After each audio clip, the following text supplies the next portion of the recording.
Unraveling People's True Nature, the Law of Role-Playing. People often wear masks to present their idealized selves, humility, confidence, and diligence. They engage in pleasantries, smile, and appear interested in our ideas, concealing their insecurities and envy.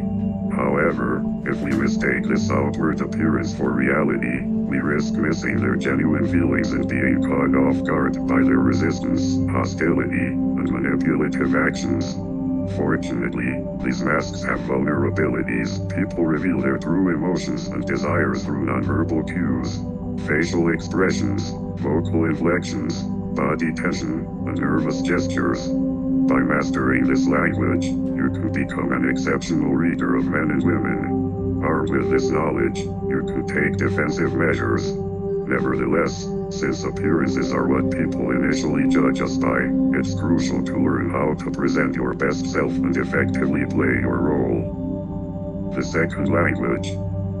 In August 1919, at the tender age of 17, Milton Erickson, a future pioneer in hypnotherapy and a highly influential psychologist, found himself paralyzed. Polio, a near epidemic, had rapidly spread across the nation. As he lay confined to his bed, he overheard his mother engaged in a conversation with two medical specialists. One doctor delivered a grim prognosis, stating, "The boy will be dead by morning." Unaware of his presence, his mother attempted to conceal her grief. Erickson, driven by a desire to distract her and position the mirror correctly, persistently asked her to move the chest of drawers. Despite his awareness of his delusional state, he had a compelling reason for his actions. If he were to lose consciousness, he sought to avoid her anguish.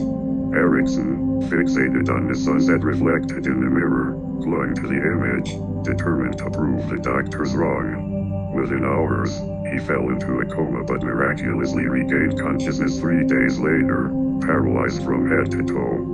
Quarantined in his rural Wisconsin home, he was only accompanied by his family and a nurse. The monotony was unbearable, but amidst the boredom, he noticed something extraordinary. His sisters' faces exhibited various movements, and their voices seemed to have a life of their own. One sister enthusiastically agreed to an idea but couldn't help but smirk, suggesting that she didn't fully endorse it. This realization dawned on him that a yes could actually mean no. Intrigued, he counted 16 distinct forms of no, each accompanied by its own unique facial expression and body language. He observed one sister saying yes while simultaneously shaking her head no. People who said yes but felt no conveyed their disinterest through grimaces and body language. Additionally, he noticed a sister offering an apple but displaying tension and tightness in her face, indicating that she intended to keep it for herself. Unable to participate in conversations, he observed people's hand gestures, raised eyebrows, voice pitch, and arm folding. He noticed his sister's neck veins pulsating when they stood over him, indicating nervousness. Their breathing patterns fascinated him, revealing boredom and yawns. Hair played a role. Deliberate brushing indicated impatience, while quick strokes signaled rapt attention. Trapped in bed, his hearing heightened. He could pick up conversations in the other room, where people weren't trying to impress him. He noticed a peculiar pattern. People rarely spoke directly. A sister would spend minutes beating around the bush, hinting at her desires, like borrowing an article of clothing or hearing an apology. Her tone emphasized certain words, revealing her hidden hope that others would pick up and offer what she wanted. Often, the hints were ignored, forcing her to speak directly. Conversation after conversation followed this pattern.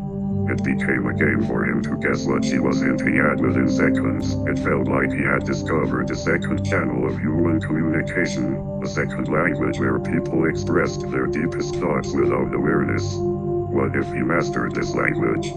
How would it change his perception of people? Could he extend his reading powers to nearly everything?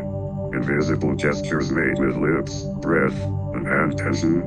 Months later, seated in his specially designed reclining chair near a window, he listened to his family playing outside.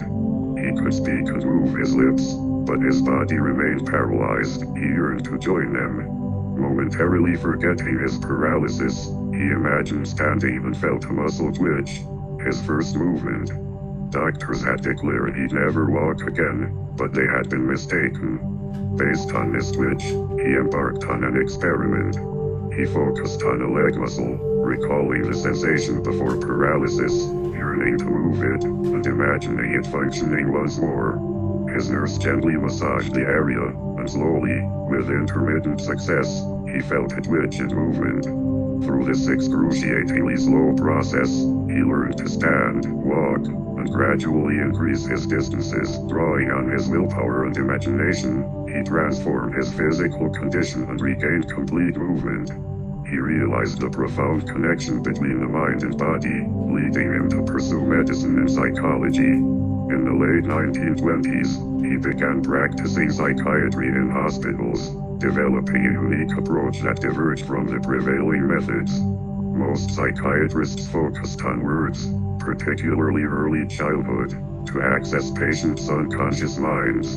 Erikson, however, placed a strong emphasis on actions. People's physical presence and unconsciousness are often concealed through words.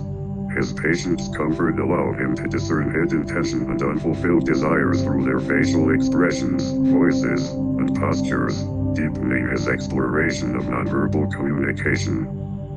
Observe, observe, observe became his guiding principle. He diligently kept a notebook to record his meticulous observations. Walking styles captivated him, possibly reflecting his own struggles with leg learning.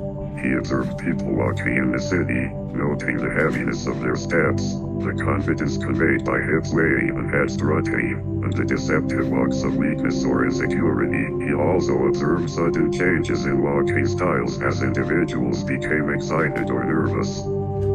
In his office, he positioned his desk at the far end, forcing patients to approach him. He noticed changes in their posture and walking patterns before and after sessions, gaining insights into their moods and self-confidence without uttering a single word. Erikson worked in a ward for the mentally ill. A former businessman, now a patient, wept and moved his hands back and forth from his chest. No one could comprehend the cause of his tic or provide any assistance. Erikson interpreted the gesture as an expression of his futile efforts and despair. He approached the man and said, "Your life has experienced numerous ups and downs." As he spoke, he gently guided the man's arm motion from up and down. The man was intrigued, and the tic ceased. Erikson collaborated with an occupational therapist and introduced sandpaper blocks to the man's hands and a rough piece of lumber in front of him. The man became captivated by sanding the wood and eventually enrolled in woodworking classes, crafting intricate chess sets and selling them. Through his attention to body language, Erikson discovered the power to influence the mind and effect healing. He was fascinated by the disparity in nonverbal communication between men and women and how it reflected distinct thought processes. He was particularly attuned to women's mannerisms, perhaps due to his close observation of his sisters. One day, a captivating young woman visited him. She had consulted various psychiatrists but had found none to be effective. Could Erikson be the right one? As she spoke, she refrained from discussing her specific issue. Erikson observed her meticulously picking lint from her sleeve, attentively listening, and posing seemingly unimportant questions. Suddenly, he declared himself her sole psychiatrist. She questioned his assertiveness, and he demanded evidence. "How long have you been wearing women's clothing?" he inquired. She was taken aback. Erikson explained his observation of her lint-picking motion and his notice of her masculine vocal rhythm. All other psychiatrists had been deceived by her feminine appearance and voice. Later, he encountered a new female patient with a crippling fear of flying.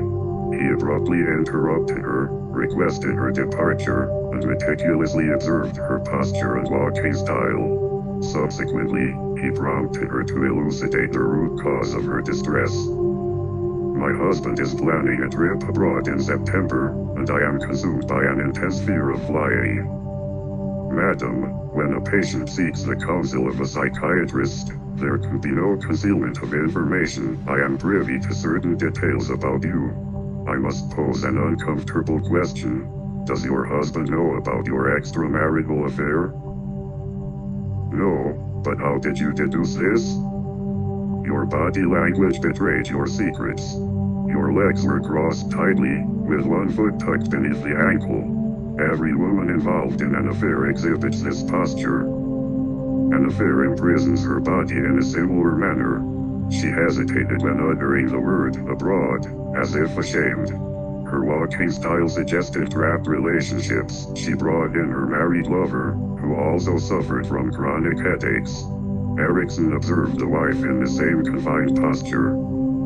You are having an affair, he declared. Did my husband reveal this to you? No, I discerned it through your body language. Now, I understand the reason behind his headaches. He treated both individuals and helped them break free from their painful positions. Over time, his observation skills expanded to encompass subtle nonverbal cues. He could discern people's mental states by their breathing patterns and mirror them to induce a hypnotic trance and establish rapport. He possessed the ability to read subliminal and subvocal speech, akin to fortune tellers and psychics. He could discern when his secretary was menstruating by observing her typing. He could make educated guesses about people's careers based on their hands, steps, tilts, and vocal inflections. To patients and friends, it appeared as if Erickson possessed psychic abilities, but they were unaware of the extensive period of study and dedication he had invested in mastering this second language. Interpretation. Milton Erickson's sudden paralysis opened his eyes to a novel form of communication and a distinct approach to interacting with individuals. When he attentively listened to his sisters and absorbed new information from their facial expressions and voices, he processed it through his senses and gained a deeper understanding of himself. Experiencing their thoughts, he imagined their conflicting desires and the reasons behind their seemingly contradictory responses. He sensed their tension and recognized it as a clue to their discomfort. He discovered that nonverbal communication demands physical engagement with facial expressions and locked body positions, a different form of knowledge that resonates with our animal instincts and mirror neurons. To master this language, he relaxed, suppressing his tendency to interpret and categorize information. He suppressed his ego, focusing outward and attuning himself to their shifting moods reflected in their body language. This heightened awareness transformed him, making him more attuned to subtle cues and enabling him to connect with others on a deeper level, fostering greater rapport. As Erickson observed the evolution of human behavior, he noticed a growing trend towards self-absorption and lack of observation. He shared anecdotes from his work to illustrate this phenomenon.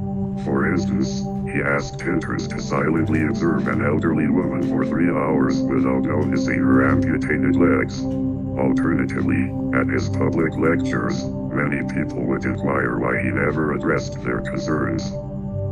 During his presentations, he used his peculiar pointer, which he was aware of having a noticeable limp and required a cane. However, many people missed this subtle cue. Erickson observed that life's harsh realities often lead individuals to turn inward, creating a mental barrier that hinders simple observations and the ability to grasp the nuances of communication. As the preeminent social species, humans rely on communication for survival and success. Over 65% of human communication consists of nonverbal cues, yet we only comprehend about 5% of it.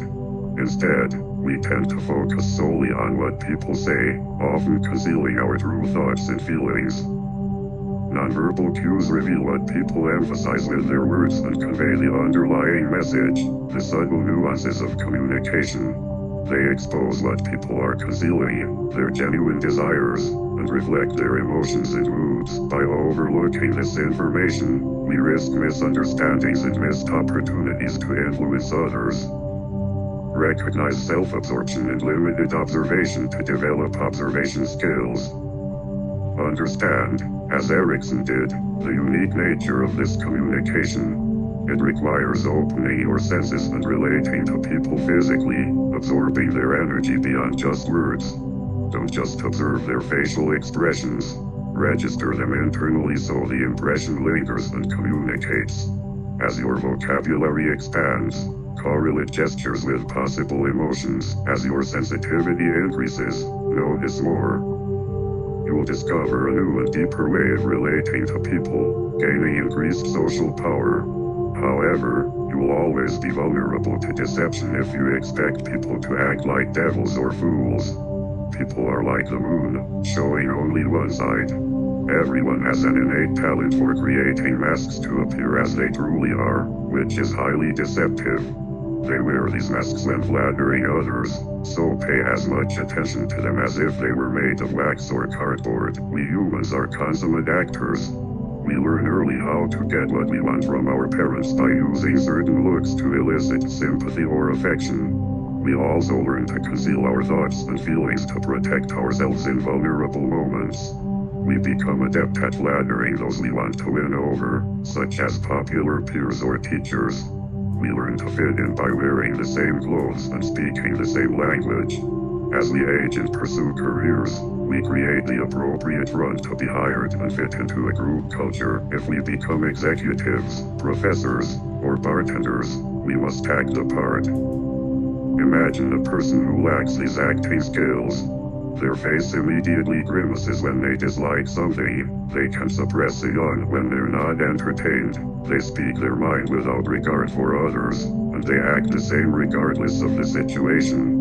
You have imagined a person who would be shunned, ridiculed, and despised. We're all skilled actors, oblivious to our performances.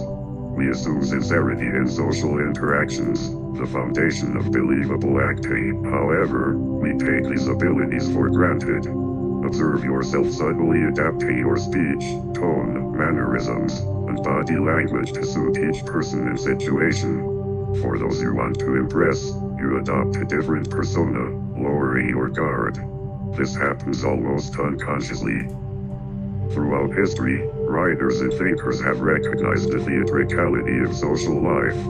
Shakespeare famously said, "All the world's a stage, and all the men and women merely players." He implied that we all wear masks, with some being better actors than others. Villains like Iago conceal their intentions behind smiles, while confident actors often become leaders. Consummate actors excel in navigating our complex social environments and achieving success. Despite our expertise, we secretly feel the weight of acting and playing parts. As the most successful social animals, we've evolved to communicate non-verbally for hundreds of thousands of years, long before the invention of language. How did humans become so expressive and elaborate in their gestures? This innate desire to communicate our feelings while concealing them for social functioning leads to uncontrollable communication through gestures, tones of voice, facial expressions, and posture. However, we lack the training to pay attention to nonverbal cues, fixating on words and anticipating our next response, which limits our social skills. Consider engaging in conversations with new people. Paying close attention to their nonverbal cues allows you to gauge their moods and mirror them, creating a sense of relaxation. As the conversation progresses, you can detect signs of mutual interest, enabling you to deepen the connection. This rapport building can lead to valuable allies. Conversely, if someone displays hostility, you can recognize their fake smiles, flashes of irritation, and subtle discomfort. By recognizing these cues, you can politely disengage and remain cautious, avoiding unnecessary conflicts or sabotage.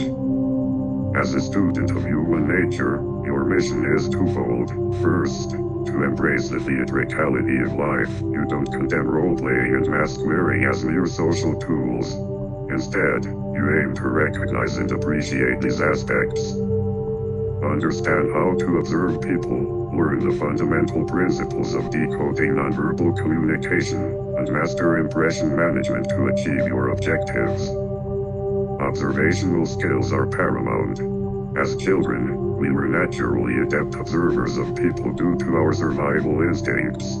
We decoded smiles, tones of voice, and walking styles, imitating adults for amusement. We could sense threats from body language, making children adept at detecting liars, con artists, magicians, and those who pretend to be someone they're not. However, as we mature, we become more self-conscious and lose this heightened sensitivity. To regain it, you must rediscover your childhood observatory skills. This involves reversing self-absorption and rekindling outward-directed curiosity. Like any skill, this requires patience and consistent practice. You're rewiring your brain through practice, forming new neuronal connections. Begin gradually and take small steps to observe subtle improvements. Observe facial expressions that contradict what someone says or indicate additional information. Pay attention to micro-expressions, brief flashes of tension, or forced smiles. Once you're comfortable with this, try it with someone else, always focusing on their face. As you improve, try observing an individual's voice, noting changes in pitch or talk pace. The voice reflects confidence and contentment. Later, move on to body language, such as posture, hand gestures, and leg positioning. Keep these exercises simple with clear goals. Write down any observations, especially patterns. Be relaxed and open to what you see, avoiding the urge to immediately interpret your observations. Engage in the conversation, talk less, and try to get them to talk more. Mirror their comments and show you're listening. This will make them relax and talk more, revealing more nonverbal cues. However, your observing must be subtle. Feeling scrutinized, people will freeze and control their expressions. Avoid direct eye contact and appear natural and attentive, using quick peripheral glances to notice changes. Over time, establish an individual's baseline expression and mood. Some are naturally quiet and reserved, while others are animated and energetic, or constantly anxious. Aware of a person's usual demeanor, you can make informed observations. Pay attention to deviations from a person's baseline, such as sudden animation in a reserved person or a relaxed look in a nervous person. Once you know their baseline, it's easier to spot signs of dissimulation or distress. For instance, the jovial Mark Antony's sudden silence and sullenness after Julius Caesar's assassination signaled hostile intentions to his rival Octavius. Observe people in different settings to notice how their nonverbal cues change when interacting with a spouse, boss, or employee. For another exercise, observe people anticipating exciting events like trips or dates. Pay attention to the widened eyes, flushed face, slight smile, and anticipation that accompany these moments. In contrast, observe the tension exhibited before tests or job interviews. This exercise helps you expand your vocabulary in correlating emotions and facial expressions. Now, let's delve into mixed signals. These are signals that convey conflicting emotions or intentions. For instance, professing love while showing tension or forcing a smile can be a mixed signal. These signals can involve different body parts. In Henry James's novel, The Ambassadors, the narrator noticed a woman's forced smile and tense parasol, sensing her discomfort. Mixed signals require a keen awareness of nonverbal cues. Communication often involves negative emotions, so it's important to give more weight to negative cues as indicators of true feelings. Ask yourself why someone might feel sad or antipathetic. Here's another exercise for you. Observe people in a cafe or public space without being involved in conversations. Listen attentively to their conversations. Note the vocal cues, walking styles, and body language. If possible, take notes. As you improve, try guessing people's professions or personalities from these cues. Make sure it's an enjoyable experience. As you progress, focus on listening attentively while also taking note of nonverbal cues. Become aware of new signals and expand your vocabulary. Remember that everything people do communicates. Pay attention to silences, clothes, desk arrangements, breathing patterns, neck tension, and subtext. Practice this skill by being aware of common errors. Words express direct information, but interpretations are limited. Nonverbal cues are ambiguous and indirect, depending on the individual and context. If not careful, you will interpret signs based on your emotional biases, making your observations inaccurate. Observing someone you dislike or who reminds you of someone unpleasant can make you perceive almost any cue as unfriendly or hostile. Conversely, you will interpret cues from people you like as friendly. In these exercises, strive to remove your personal preferences and prejudices about people. Othello's error in Shakespeare's play serves as a prime example. Othello mistakenly believes his wife, Desdemona, is guilty of adultery based solely on her nervous response to his questioning. In reality, she is innocent, but Othello's aggressive questioning makes her nervous, which he misinterprets as guilt. We tend to pick up emotional cues from others and assume they originate from a specific source, hastily accepting the first explanation that resonates with us. However, nervousness could have multiple causes, such as a temporary reaction or the broader circumstances.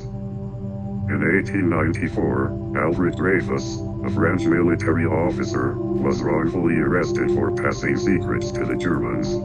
Dreyfus, a Jew, was mistaken for a spy due to the prevalent anti-Semitic sentiments in France. When questioned, he responded calmly, which was part of his training and an attempt to control his nervousness. The public assumed that an innocent man would protest loudly, and his composed demeanor was perceived as guilt-indicating.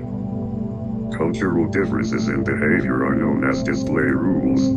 Some cultures may smile less frequently, touch more, or emphasize vocal pitch. It's crucial to be mindful of the cultural background of individuals and interpret their behavior accordingly. During practice, observe yourself closely. Pay attention to when you fake a smile or how your body registers nervousness. Becoming aware of your nonverbal cues enhances your sensitivity to others' signals and allows you to better understand their emotions. Additionally, you gain control over your behavior, which is essential for effectively playing the appropriate social role. Developing these observational skills leads to physical changes and increased sensitivity to people's moods. You may even be able to anticipate them. Remember that people present a positive facade. They conceal antagonistic feelings, desires for power, attempts at ingratiation, and insecurities. They employ words to conceal their emotions and distract you, exploiting verbal fixation. Additionally, they use easy-to-put-on facial expressions that people assume convey friendliness. Your task is to discern these distractions and identify the indicators that reveal the genuine emotion beneath the mask. The three most crucial cues to observe and identify are dislike-like, dominance submission, and deception. Dislike-like cues. Imagine someone in a group dislikes you but can't express it openly because it would reflect poorly on them. Individuals who aren't team players may appear friendly and supportive, but they can suddenly become hostile or obstructive. This behavior isn't random. There are signs preceding it. It's too challenging for them to suppress their strong emotions. We often overlook these signs because we dislike conflict or disagreement and assume people are on our side. Instead, we should learn to trust our intuitive responses and look for indicators that suggest closer examination. People's body language conveys active dislike or hostility. These include squinting eyes, glaring, pursed lips, stiff neck, turning away, folding arms, and overall body tension. However, you won't typically notice these signs until the person's displeasure becomes too intense to conceal. Instead, train yourself to look for micro-expressions and other subtle indicators. Micro-expressions are brief facial expressions that reveal true emotions, even when people attempt to hide them. They've been documented through film and last less than a second. There are two types of this. The first occurs when people suppress a negative feeling, but it quickly leaks out. The second happens when they're unaware of their hostility, and it manifests in quick flashes on their face or body. These expressions include a momentary glare, facial muscle tensing, lip pursing, a frown or sneer, contempt, or eyes down. To catch these expressions, be relaxed and attentive, not looking for them, but catching them out of the corner of your eye. Once you notice them, you will find it easier. Subtle but lasting signs of tension and coldness can also reveal themselves. For instance, when approaching someone with negative thoughts, surprise them by coming from an unexpected angle. You'll notice signs of displeasure before they put on their friendly mask, or when expressing a strong opinion, their eyes will roll, which they quickly cover with a smile. Sudden silence can indicate envy or dislike. They may brood and try to hide it with a forced smile. Unlike simple shyness or having nothing to say, this is definite irritation. Pay attention to this a few times before making conclusions. People often give themselves away with mixed signals. A positive comment to distract you but negative body language. This provides them with relief from constant tension. Be pleasant. They bet you'll focus on their words and ignore their body language. Pay attention to sarcasm and pointed remarks with a smile and a joking tone, as if it's all in good humor. However, if it happens frequently, focus on their words, not their body language. This is their way of expressing hostility. Notice people who praise or flatter you without enthusiasm. This could be a sign of hidden envy. In Stendhal's novel, The Charterhouse of Parma, Count Moscow receives an anonymous letter intended to stir jealousy about his mistress. He recalls a conversation with the Prince of Parma, where the prince discussed the allure of power compared to love. The prince's malicious glint and ambiguous smile suggested that he was behind the letter. Mosca deduced this because the prince's words were about love, yet his gaze was directed at him. This is a variation of the mixed signal, where someone says something strong about a topic but subtly points at you. A good way to decipher antagonism is to observe body language toward you and others. You may notice that they are friendlier and warmer with others, while putting on a polite mask with you. In conversations, they might show brief flashes of impatience and irritation only when you are speaking. Additionally, people tend to reveal their true feelings, especially hostile ones, when they are drunk, sleepy, frustrated, angry, or stressed. They may later excuse this behavior, claiming they weren't themselves, but they were actually being more authentic. To identify these signs, consider setting up tests, even traps. King Louis XIV was a master of this. He stood at the center of the court in Versailles, surrounded by nobles harboring deep hostility and resentment toward him. In the refined society of Versailles, they were expected to act like consummate actors, concealing their emotions, particularly towards the king. Louis had devised clever ways to test them. He would suddenly appear in their presence, observing their immediate expressions. He would then request a nobleman and his family to relocate to the Palace of Versailles, knowing it would be a costly and unpleasant endeavor. Carefully, he would observe any signs of annoyance. He would also make negative comments about another courtier, an ally of theirs, and notice their immediate reaction. Enough indications of discomfort suggested the presence of secret hostility. If you suspect someone harboring envy, engage in conversations about recent positive news without bragging. Observe micro-expressions of disappointment on their face. Utilize similar tests to uncover hidden anger and resentments, prompting responses that people can suppress swiftly. People generally desire more of you, less of you, or indifference.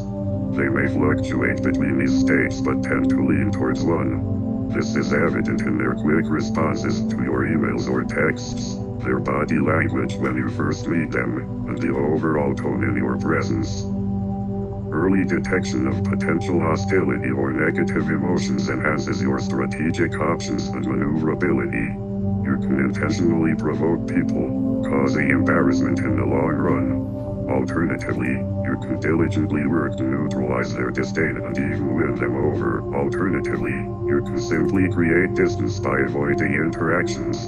Steering clear of surprise confrontations and sabotage will make your path smoother. On the other hand, we generally don't need to conceal positive emotions but often fail to show obvious signs of joy or attraction, particularly in work or courtship settings. People prefer a composed social demeanor. Identifying indicators that someone is captivated by your influence is valuable. Research conducted by psychologists like Paul Ekman and E.H. Hess reveals that individuals who harbor positive feelings for you will exhibit relaxation in their facial muscles, such as forehead lines and mouth area. Their lips will appear more exposed, and the area around their eyes will widen. These are involuntary expressions of comfort and openness. If the emotions are intense, like falling in love, blood rushes to the face, animating all features. The pupils dilate, allowing in more light, which signifies comfort and liking. The eyebrows rise, making the eyes appear larger. We often overlook pupils due to the sexual connotations associated with intense eye contact. Train yourself to glance at pupils when they widen. To develop these skills, learn to distinguish between different facial expressions and signs of attraction. We often resort to the fake smile to hide our negative feelings because it's easy and people don't notice subtle variations. The genuine smile, on the other hand, affects the eyes and cheeks, widening them and revealing crow's feet. It also pulls the cheeks upward. The genuine smile has a distinct change in the eyes and cheeks. Some people try to mimic the genuine smile with a broad smile, which partially alters the eyes. Beyond physical signs, consider the context. The genuine smile is spontaneous and unrelated to the circumstances, not warranted by words. It may indicate that someone is trying to impress or has strategic goals. The timing may also be off. The voice is a better indicator of positive emotions. We can control our faces, but it's hard to consciously modulate our voice. When engaged and excited, the pitch rises, indicating emotional arousal. Even if nervous, the tone is warm and natural, unlike the simulated warmth of a salesman. You can detect a purring quality, like a vocal smile, and an absence of tension and hesitation.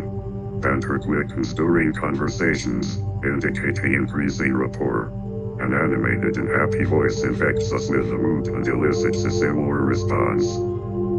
Feel your feelings, but often we ignore them and focus on friendly words or sales pitches. Monitoring nonverbal cues is crucial in influencing and seducing people. It gauges how much someone is falling under your spell. When comfortable, people stand closer, lean in, and don't fold their arms or show tension. Frequent head nods, attentive gazes, and genuine smiles indicate agreement and loss of resistance. Synchrony, where the other person unconsciously mirrors you, is the best sign. It can include crossed legs, tilted heads, and induced smiles. At the deepest level, breathing patterns can synchronize, sometimes leading to a kiss. You can train yourself to monitor and induce these changes by displaying positive cues. Begin by gradually standing or leaning closer, showing openness. Nod and smile while others are speaking. Mirror their behavior and breathing patterns. Pay attention to signs of emotional infection and proceed only when resistance weakens. Expert seducers employ positive cues to mimic falling in love, granting them greater control. Few individuals naturally reveal so much emotion early on. If your effect appears rushed or artificial, instruct them to slow down and observe their face for micro-expressions of frustration, dominance and submission cues. As the most complex social species, humans establish intricate hierarchies based on position. Money and power are well-known hierarchies, but discussing relative positions is uncomfortable. Instead, dominance and weakness are conveyed non-verbally. Primates, particularly chimpanzees, employ elaborate signals to denote social rank. Feeling superior boosts confidence, which radiates outward in body language. Some individuals experience this sense of superiority before gaining power, making it self-fulfilling. Ambitious individuals may attempt to mimic these cues, but it must be executed effectively, as fake confidence can be off-putting. Confidence brings a sense of relaxation and freedom of movement. Powerful individuals can observe their surroundings more freely, make eye contact with anyone, and have closed eyelids, which signify seriousness and competence. Boredom or annoyance are displayed more openly, and smiling becomes less frequent, indicating insecurity. They feel more entitled to touch others. In meetings, they occupy more space, stand taller, and exhibit relaxed gestures. Others are compelled to emulate their style. Leaders subtly influence nonverbal communication within the group. Individuals mimic not only their ideas but also their calm or energetic demeanor. Alpha males signal their rank by speaking faster and feeling entitled to do so, interrupt and control the conversation.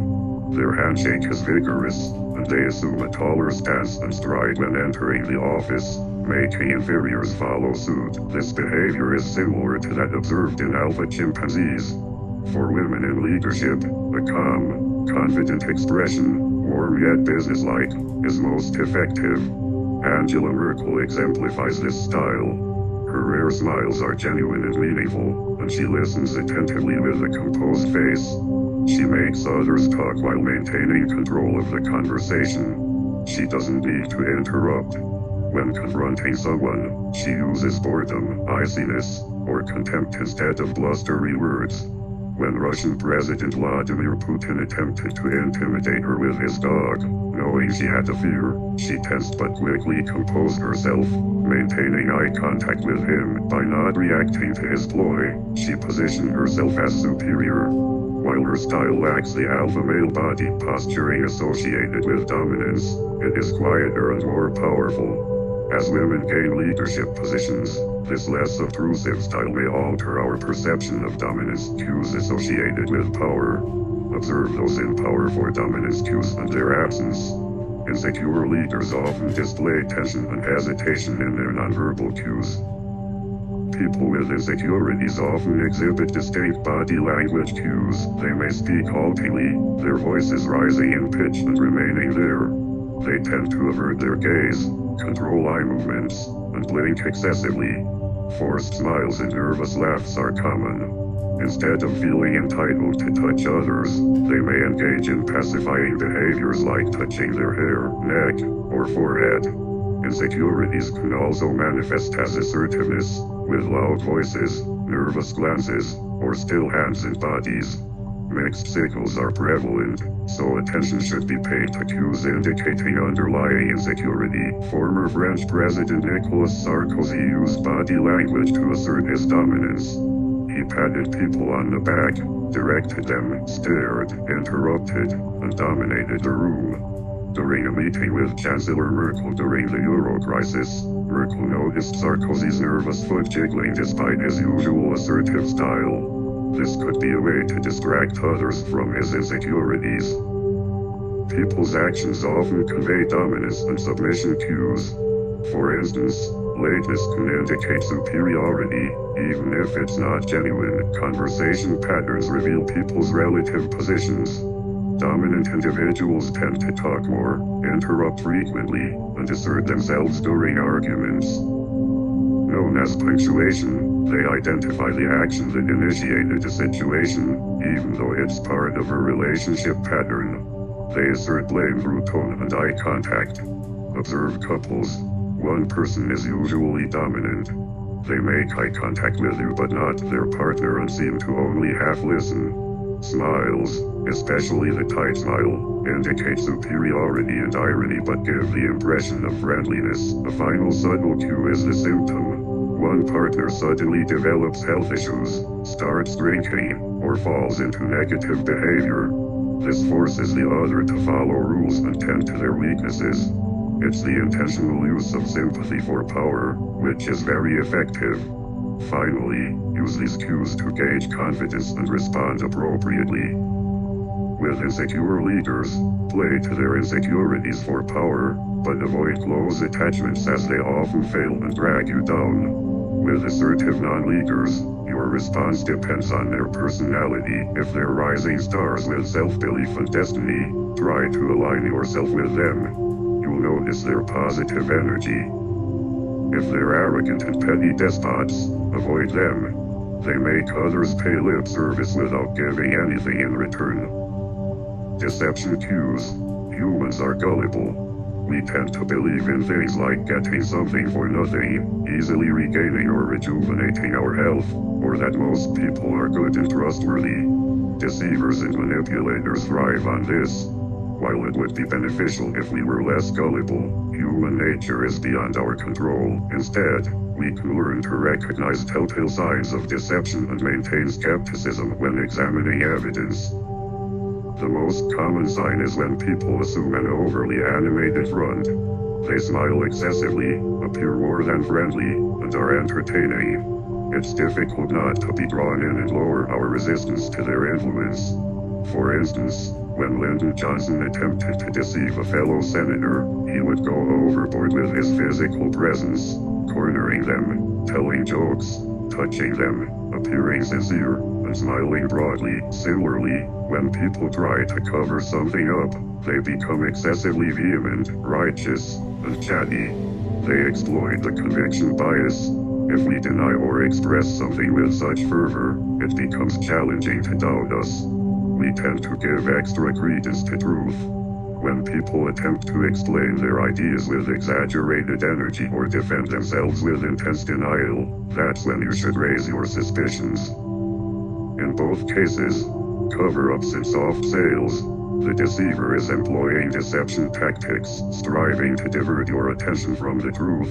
Animated faces and gestures from someone you're not familiar with or who might conceal something can be deceptive. To confirm your suspicions, look for nonverbal cues. Deceivers often exaggerate expressions around the mouth, using the easiest area to manipulate and create an animated effect. Tension and anxiety in other parts of the body indicate that they lack control over all muscles. A big smile may indicate tense eyes, a still body, or a quivering mouth, all signs of contrived behavior. Clever deceivers may attempt to create the opposite impression. If covering up a misdeed, they'll conceal guilt behind a serious and competent exterior, resulting in unusually still eyes. Instead of loud denials, they'll offer a plausible explanation, even providing evidence. Their perception of reality is seamless. If seeking money or support, they'll pose as a highly competent professional, even boring you with numbers and statistics. Con artists often employ this tactic. The renowned con artist Victor Lustig would lull his victims into a state of relaxation with a professional patter. Bernie Madoff appeared as a dull expert in bonds and securities, making him an unlikely suspect for his audacious con game. Deception of this nature is more challenging to detect because it lacks obvious cues. However, contrived impressions are still present. Life is unpredictable and messy, with sudden intrusions and accidents. The Watergate cover-up raised suspicions due to its slick and professional explanation. As Dostoevsky's character in The Idiot wisely advised, when you lie, skillfully introducing something unusual or rare makes the lie sound more plausible. When you suspect someone of trying to divert your attention from the truth, it's advisable to refrain from confronting them immediately. Instead, try to entice them to continue by showing genuine interest in their actions. This approach will encourage them to talk more, revealing tension and contrivance. At the opportune moment, surprise them with an uncomfortable question or remark that directly addresses your suspicion. Pay close attention to their micro-expressions and body language. If they're deceiving, they might freeze or attempt to conceal their anxiety. Detective Columbo's strategy involved pretending to be friendly and harmless before posing uncomfortable questions to apprehend criminals who had attempted to reverse engineer evidence. When attempting to unmask a deceiver, pay meticulous attention to their facial expressions and body language. Even seasoned deceivers can't effectively mask their emphasis through nonverbal cues. This includes raised vocal pitch, assertive tone, forceful hand gestures, raised eyebrows, widened eyes, leaning forward, or rising on the balls of the feet. Deceivers frequently misplace their emphasis, making it deviate from the context or arriving too late. They might even pound the table with their fist prematurely, as if on cue. These are all indicators of their deception. Remember that deception exists on a spectrum, ranging from harmless white lies like flattery to more serious forms of dishonesty. While it's crucial to be aware of these signs, it's best to overlook the lower end of the scale. Polite society relies on the ability to express sentiments that aren't always genuine. Constant vigilance about deception could be detrimental. Reserve your heightened alertness for situations where the stakes are higher and individuals might be attempting to exploit you. The art of impression management roleplay generally carries negative connotations, contrasting with authenticity. Authenticity is perceived as a natural state where individuals can be themselves without the need to play a role. This concept holds significance in friendships and intimate relationships, where people can comfortably showcase their unique qualities. However, in professional settings, roles and expectations become more intricate. For instance, it can be uncomfortable for professionals to act like their personal selves in their respective roles. Politicians and public figures often project authenticity to gain public trust. They may appear humble, engage in discussions about their private lives, or share vulnerable anecdotes to create an authentic image. Life in the public sphere demands wearing a mask, and some individuals, such as hipsters and rebels, play a role with predetermined poses and tattoos. They may question their sincerity when wearing a business suit, as their appearance becomes a crucial factor in their success. Most people conform to their roles consciously or unconsciously, recognizing that social success depends on it. Some may choose to resist this game, but they may face marginalization in the end. Instead of resisting your role as the outsider, embrace it with limited options and diminishing freedom as you age. Find pleasure in this dynamic and master the art of transforming yourself into a superior actor on life's stage. Become an expert at nonverbal cues. In certain settings, people pay close attention to nonverbal cues to understand us. Skilled social performers control these cues and emit positive signals, appearing likable by smiling genuinely, using welcoming body language, and mirroring others. They radiate confidence and use specific looks to convey disdain or attraction. Be mindful of your nonverbal style and consciously modify aspects to enhance your impact. Be a method actor. Train yourself to display appropriate emotions on command. Recall or imagine experiences that evoke specific emotions, gaining control over them. While complete control is impossible in real life, constant emotional expression signals weakness and a lack of self-mastery. Learn to consciously put yourself in the right emotional mood by imagining how and why you should feel the appropriate emotion for the occasion or performance. Surrender to the feeling. Adapt to your audience. Conform to role parameters, but be flexible. For instance, Bill Clinton projected confidence and power as president but adjusted his accented words for different audiences. Understand your audience and shape your nonverbal cues to align with their style. Create a strong first impression. People make judgments based on first impressions, and it's challenging to change them. Pay close attention to your appearance. Tone down your nonverbal cues and present a neutral front. Excitement can signal insecurity, so a relaxed smile and eye contact can lower resistance. Use dramatic effects. Master the art of presence and absence. If you're too present, people will get bored. Learn how to selectively withdraw your attention and regulate your appearances to make people want more of you. Create a sense of mystery and display subtly contradictory qualities. People don't need to know everything about you. Withhold information and make your appearances and behavior less predictable. Project saintly qualities in any historical era. While the appearance of saintliness may vary across different periods, the underlying essence remains. embodying goodness and refraining from causing offense in the modern world, demonstrate progressiveness, tolerance, and open-mindedness. Support causes and be seen giving generously. Sincerity and honesty are crucial. Acknowledge your weaknesses and vulnerabilities. People perceive humility as genuine, even if it's simulated. Occasionally, lower your head and appear humble. If necessary, delicate tasks to maintain a clean image. Avoid overt Machiavellianism. Use dominance cues to project power before achieving significant success.